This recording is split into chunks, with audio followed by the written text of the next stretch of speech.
Канада — это Америка с Алиэкспресс. Нельзя, чтобы была такая утечка ценных мозгов своего государства. Вы что творите? Ничего не имею против России. Я подралась с таксистом. На 5 месяцев беременности? Да. Всем привет, у меня в гостях сегодня девушка-огонь, девушка из Сибири, которая переехала в Канаду, Мария. Всем привет! Привет, Ира, очень рада быть здесь. Я родом из Сибири, из города Красноярска. Я приехала в Канаду 12 уже лет назад. Просто полжизни здесь почти прожила. Я художник по реквизиту. Я работаю в театре и в кино. Я делаю реквизит для сцены.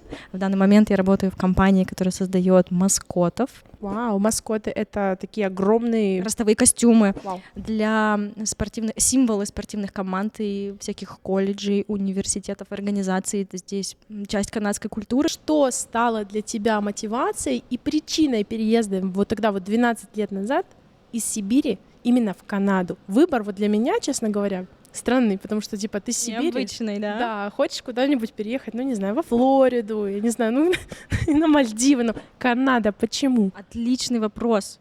Моя история совсем не похожа на историю миграции других людей. Люди обычно мигрируют за лучшей жизнью. Ну, они убегают или от чего-то, или едут к чему-то, и это всегда должен быть какой-то качественный апгрейд. А теперь представь себе девочку 18 лет, которая только закончила колледж. Вообще зелень зеленая. И эта девочка приехала в Канаду по большой любви, потому что тогда я встречалась со своим бывшим мужем. Мы сейчас не вместе, но на тот момент это была такая школьная, здесь это называют puppy love, когда ты в high school начинаешь встречаться. Папе, это типа как щенок? Щенятки, да, это как щенятки. Здесь такое выражение. So sweet. Что такое Канада? Я вообще не знала. Я бы на карте даже, наверное, не показала. Мама сказала, я ничего в этом не понимаю, денег у нас нет, мы были из довольно бедной семьи, были только мы вдвоем, я и она.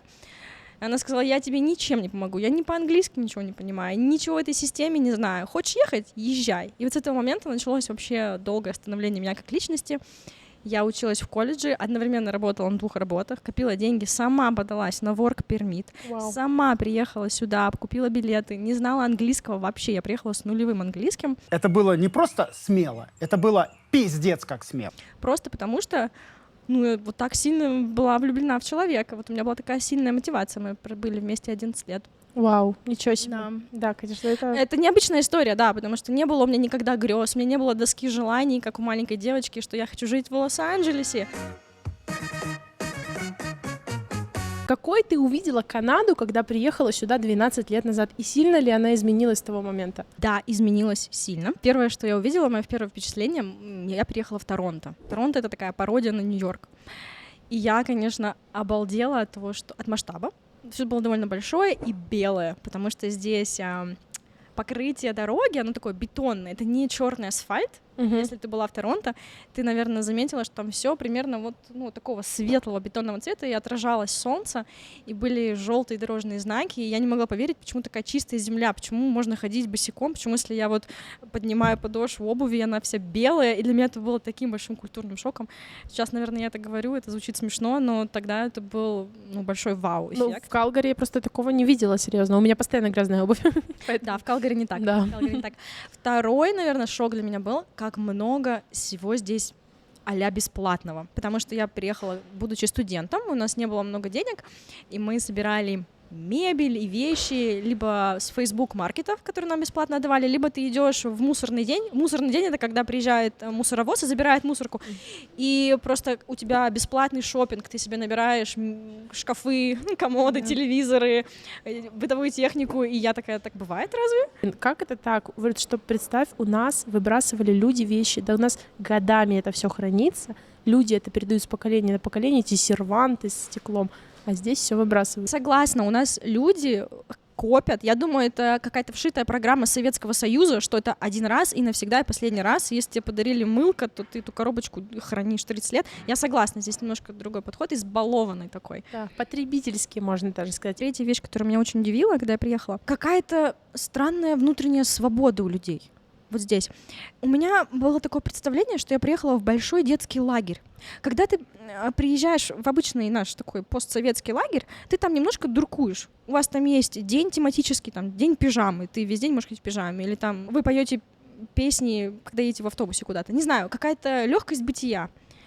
И я здесь смотрю на людей, и у меня такое ощущение, что это какой-то прикол. И это сейчас объявленный день чего-то. Каждый день, уже на протяжении 12 лет, нет? Да. То есть ты можешь спокойно видеть женщину в какой-то шляпе с искусственной вороной, тут же городского сумасшедшего, и все это можно, и никто тебе не запрещает и не осуждает, и ты будь кем ты будешь, будь кем ты являешься, у тебя какой-то свой номинальный праздник каждый день, не знаю, какая-то странная свобода. Да, блин, это очень круто. Ты считаешь, что же это плюс, правда? И я думаю, скорее да, чем нет. Смотря с какого угла смотреть, смотря кто с тобой будет разговаривать. Я тебе говорю сейчас взгляд девочки 18 лет, которая только переехала, она обалдела, что так можно. Да. Мне было много чего нельзя. Социальные нормы и много буллинга в школе, не выделяться. Ну вот интересно, ты же здесь столько лет живешь, ты наверняка возвращалась на родину. Один раз. И как вот этот один раз прошел, так, может, опишешь кратко? Интересно было. Давай тебе вводных данных дам больше. Давай. Я была беременна на 5-м месяце. Ой, Это был декабрь, ой, минус 45. ой, как Сибирь, да. Красноярск. Да. Это было интересное путешествие. Это было, мне кажется, это было жесть. Это было очень интересно, увлекательное событие. Я подралась с О таксистом. боже, на 5 месяцев беременности? Да, потому что он хватал меня за руки, не выпускал из машины. Боже, Маша, господи. И после... Я понимаю, почему ты так давно туда не возвращалась и больше не приедешь. Ничего не имею против родного своего города, ничего не имею против России. Я Ну, просто говорю, что Ну, я у понимаю, меня ситуация была огненная поездка. Да. Да. Ты как раз упомянула, что ничего не имеешь против России и города. Это замечательно. Меня интересует политика. Вот, и твое отношение к политике, которую ведет Россия сейчас. Что можешь рассказать? Говорю как женщина и мать, а не как гражданин. Нельзя, ни в коем случае нельзя одну половину людей распугивать, другую сажать, третью выкупать за деньги, отправлять, сами знаете куда, четвертую, бог знает что еще. Нельзя, чтобы была такая утечка ценных мозгов из твоего государства. Вы что творите? Конечно, мне хочется кричать. Я знаю ценность человеческой жизни. Да, даже добавить нечего. Ты сказала все замечательно. Да, я очень сильно сочувствую.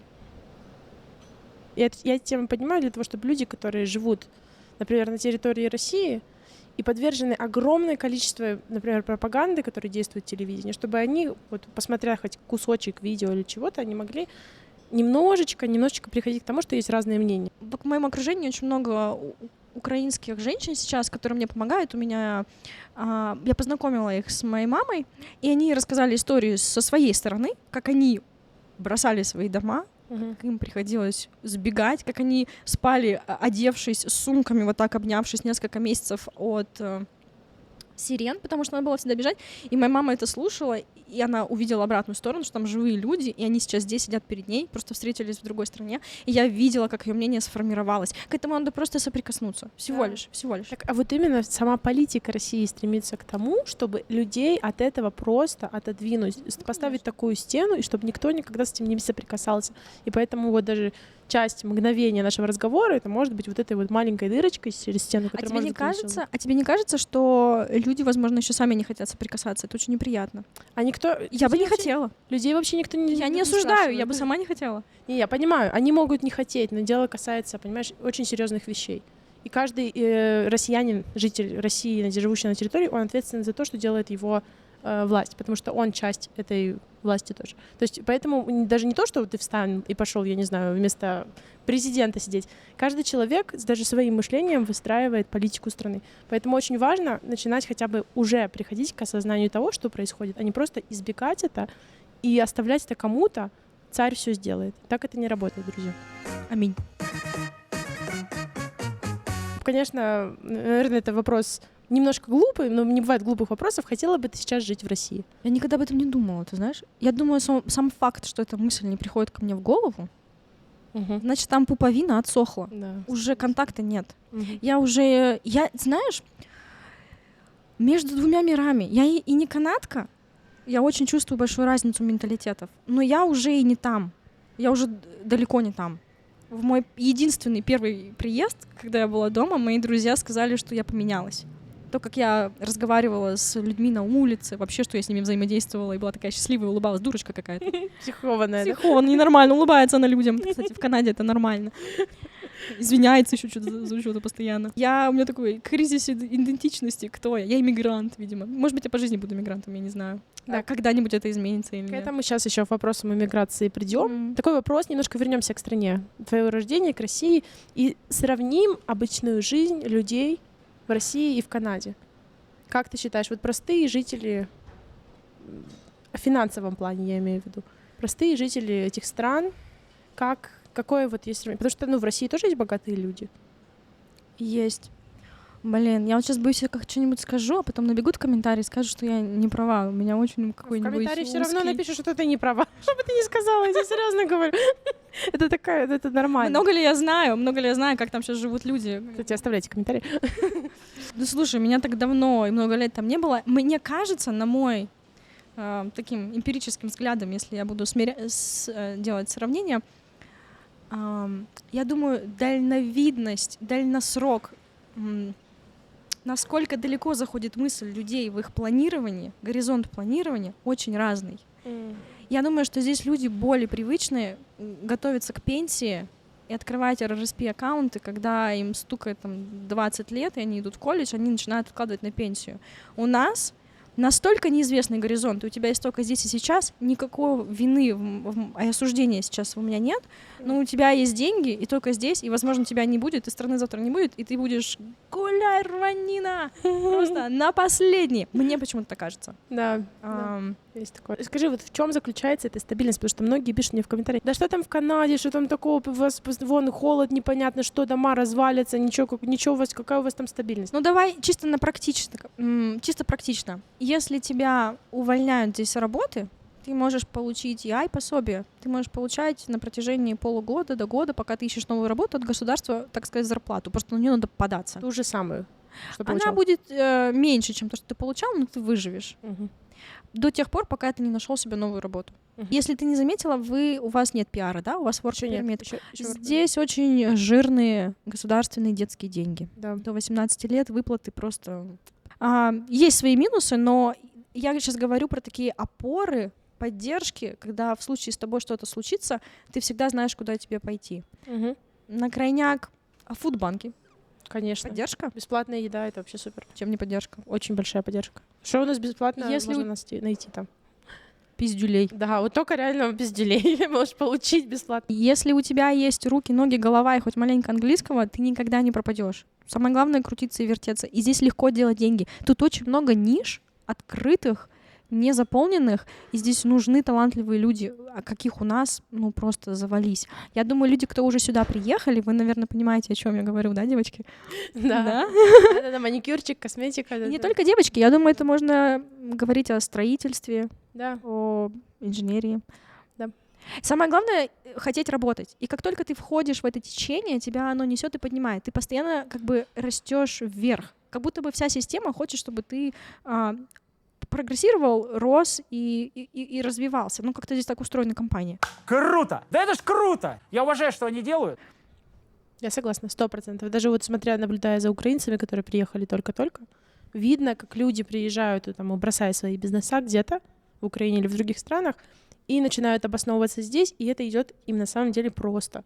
То есть сама бюрократия, канадские правила, они даже, можно сказать, поддерживают людей, которые сюда приезжают. И это выглядит достаточно... Бюрократия здесь все еще есть, но она несравнима. Да. Она просто несравнима. Вот, я поняла. Нужно знать правила и играть по правилам. Как только ты играешь по правилам, все становится очень легко. Самое главное — не приносить правила, которые ты привез с собой из постсоветских стран. И это очень фрустрирует, когда, как это я не могу по связям? А что, взяточку нельзя дать? Я иногда так хотела дать взяточку. А что, я кого-то сбил на дороге, я что, не могу просто её заплатить и все, и забыть об этом? Да. Да. А что я превысила? А что, зачем мне платить за штраф? Нет, как только ты выучиваешь правила, а канадцы их очень сильно любят. Их хлебом не корми, дай все правильно сделать. Все, система тебя несет, она тебе помогает. Да, отличные слова, просто замечательно. Это вот, видите, человек с опытом 12 лет в Канаде, это вам не шутки. Я вот только 2 прожила, и, знаете, только начинаю немножечко грызть кусочек того, что сделала Маша. Интересно, на самом деле. Жизнь, она классная, интересная, особенно вот в эмиграции. Не знаю, кто эмигрировал, наверняка у вас есть свои истории, обязательно напишите их, будет очень приятно, интересно почитать их в комментарии. канадцы. Вот только что мы пришли от темы канадцев, о том, что у них есть свои какие-то другие правила и так далее. Расскажи, как тебе канадцы как люди, канадцы как партнеры, если был такой опыт, канадцы как друзья, как коллеги? Потому что со стороны человека, который здесь прожил много лет и уже многого повидал, это, конечно, по-другому. Смотря кого мы считаем канадцами. Те, у кого есть паспорт, Ну, типа, да. или белых, белых людей. Потому что Канада очень интернациональная страна. И в каждой семье там они приносят свои особенности. Есть очень много азиатов, очень много черных людей. Так что я не знаю. Но вот мы, славяне, мы как-то внешне очень такие холодные, неприветливые люди, да, кажутся не очень дружелюбными. Всегда такие grumpy. Но как только мы друг друга узнаем, мы очень сильно сродняемся, и мы становимся семья прям. А здесь у меня есть чувство, что немножко наоборот. Здесь очень дружелюбные люди. Ты можешь сделать small talk с кем угодно на улице, в автобусе, но такое ощущение, что они тебя дальше куда-то не пропускают. И нужно человека знать со школьной скамьи, чтобы он был прям твоим прям другом-другом. И я не знаю, насколько близкие у них отношения. Насколько далеко они тебя душевно подпустят. Сможешь ли ты прийти к ним без стука, без расписания, просто так в любой день сказать: «Эй, привет, я по тебе там скучал», или «Эй, выручи меня в этой ситуации», приедет ли человек и реально выручит тебя. Я очень мало таких случаев помню в своей жизни. У нас был, кстати, один друг, Джеймс. Очень жаль, что он не может послушать этот подкаст. Почему? Ну, потому что он канадец, он не будет слушать. У меня будет перевод на английский субтитры, если что. Пускай почитаю. Я вспоминаю Джеймса всегда очень с теплотой. Он уехал из Калгари, он был один из тех редких канадцев, когда он мог просто проходить мимо нашего дома, остановиться, постучать в дверь и сказать: «Что делаете?» Ой, класс, как это такая редкость. Странно. Это для меня было так... Я так была удивлена. Он такой: «Да я мимо проходил». Он мог сесть у нас в пороге, мы могли часами сидеть, разговаривать. Просто Вообще. и легко. У него еще, между прочим, был ребенок. Это большая редкость, чтобы... Если люди так любят как-то расписание, планирование, все очень так серьезно, и какая-то дистанция Личное есть. пространство, Личное да? пространство и дистанция, да. Нельзя так просто взять и show up без предупреждений. Как твоему ребенку? Твоя дочь Мира, ей сейчас сколько? 4 года. 4 будет 5. года. Вау, класс. Как вот, она же родилась уже в Канаде. Да. Я, конечно, не знаю, было ли у тебя наверняка не было прям опытов много с детьми раньше, но ты же знаешь, как растут дети в России. Да, я выросла в России. Ну да, в целом у тебя есть свой опыт, да? Ну вот что думаешь, как лучше расти ребенку в России или в Канаде? Не люблю черно-белых вопросов. Мне вообще они не интересны. Ответь так, как ты считаешь нужным, не по черно-белым. Я скучаю. Ты знаешь, чего? Я тебе так отвечу, что меня фрустрирует здесь, чего бы мне хотелось бы добавить, это больше свободы и какого-то ужасно, беззакония. Сильное заявление. Проверять я его, конечно, не буду. Ты вообще видела? Сейчас поясню. Хорошо. Ты вообще видела слонящихся, гуляющих, самостоятельных детей здесь? До 12 лет нет. Нет, потому что это запрещено законом. Да. Я ездила в школу с пересадками на 2 автобусах городских, когда мне было 7 лет. Я думаю, поэтому я выросла такой самостоятельной. Мы с подругой придумали такую математику, что в сравнении людей, канадцев и славян нужно прибавлять 10 лет. Вот, или отнимать 10 лет. Да. Если он говорит: «Мне 27», по факту ему 17. Не то, что я говорю, что он ментально не развит, но по его опыту жизни у нас в 17 лет уже человек повидал, понимаешь? Ну тоже, блин, вот ты говоришь, и с одной стороны, да, типа круто, что мы такие все повидавшие, а с другой стороны, вот у нас прям было детство. Нет. Ну вот, Я поэтому не люблю черно-белых вопросов и ответов. Поэтому мы и обсуждаем все. Да. Я думаю, что здесь очень все вокруг, bubble wrap, тут все обвернуто вот этой пузырчатой пленкой безопасности. Детские площадки прорезиненные. Ребенок не может там себе на них ничего не сломать, потому что ты была на них, ты прыгала, они сделаны из переработанных колес, шин. Я в восторге, я честно говорю. Да, можно уронить яйцо с самой высокой точки площадки, оно упадет и не разобьется. Маш, это потому, что я разбивала колени об гигантские стекла на своих площадках. Мне, пожалуйста, прорезиненные, с переработанного чего-то там. Мне нравится, что у нас разные мнения. Да. Потому что я играла с разбитым телевизором, палкой, поджигала туалетную бумагу, это был мой факел, мы воровали на военной базе какие-то щиты с таблицы и строили из них шалаши. Мне кажется, детям не помешало бы немножко свободы и какой-то вольности. Приближаюсь к концу нашего видео. Подскажи, вот, если не Канада, в какой бы стране ты бы хотела или могла бы жить? Знаешь, мне кажется, нам по духу, я имею в виду славянам, очень близка Латинская Америка. Ага. Только она немножко ярче, что ли, открытий. Я не могла поверить, как на одной волне я нахожусь с человеком из Бразилии. Я училась вместе с мальчиком. Мы как будто с ним говорили на одном языке. Вау. Да, представляешь? И у меня есть подруга, которая там на ПМЖ живет, и она мне тоже это говорит. Мы действительно очень... Что-то у нас есть схожее, похожее. Я думаю, это была бы спокойно Мексика, Бразилия. Просто потому что там... Такой Там, вайб, да? что-то есть, Да. да, там что-то есть родное в этом. Да, слушай, Да. интересно. Еще я бы могла жить в любой северной стране. Вот там, где снег, Ага. вот там я бы спокойно Слушай, а Америка? Вот ты никогда не думала про Америку? думала. Может быть. Все может быть. А вот может быть. Знаешь, просто типа Америка считается это... Я не знаю, почему вообще о Канаде никто ничего почти не знает. Потому что Канада — это Америка с Алиэкспресс. Ну, хорошо. Ладно, все, заканчиваем. Я больше... Мне нечего сказать. Ну нет, мы же это известные шутки. Саус Парк постоянно про это шутит. В каждом сериале, от «Как я встретил вашу маму» до «Друзей», там найдется момент, где они приобосрут Канаду и на нее сделают подкольчик, что это какая-то деревня, деревенщина, что они все пародируют у нас. Они такие великие, все пытаются, но не могут. Я не против Америки, меня только пугают законы с оружием, что там много сумасшедших людей, они гуляют по улицам, у них есть оружие. В целом норм. Я бы сказала норм. It's okay. Окей. Америка тоже good. Окей, хорошо. И в конце у нас блиц, вопросы, которые вот мы быстренько О май гад. пройдем. Немного, коротко Давай. и спокойно. Давай, одно слово, которое опишет твою жизнь в Канаде. Вкусно. Вау. Вау, подожди, вообще откуда вышло это слово? Я не знаю. Ну, значит, здесь все-таки вкусно.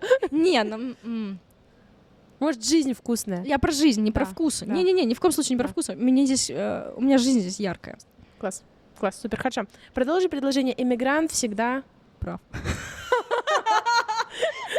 больше опыта, больше жизни. Сколько языков знаешь, сколько ты и человек. В общем, да.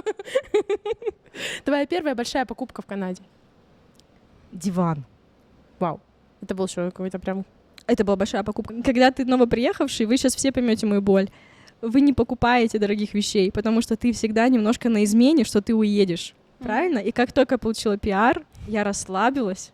Я все, это мой дом, я купила диван. Вау, ну поздравления вот тогда тебе, той Маше. Хорошо, чему тебя научила иммиграция в 2 словах? Выживанию, быть сильным, быть стойким, не сдаваться. Что бы ты сделала, если бы ты стала президентом в России? Матерь Божья, вопрос у вас, конечно. Я бы отдала все свои полномочия Екатерине Шульман. О, ничего себе. Ну, ответ коррект и понятно. Спасибо вам большое, спасибо тебе огромное. Я была счастлива с тобой пообщаться. Ты просто огромный ком прекрасной, доброй энергии. Я думаю, что вы это тоже заметили. Оставляйте нам комментарии, оставляйте, пожалуйста, свои лайки. Подписывайтесь на канал, здесь будет много чего интересного. Ну и, конечно же, приходите, может, если вам будет интересно, у Маши свой Инстаграм, там много очень полезной, классной информации. Ирина, вы огонь. Ой, Я к вам обязательно еще раз Горю. приду, если позовете. обязательно. Спасибо. Спасибо, все, до свидания. Пока.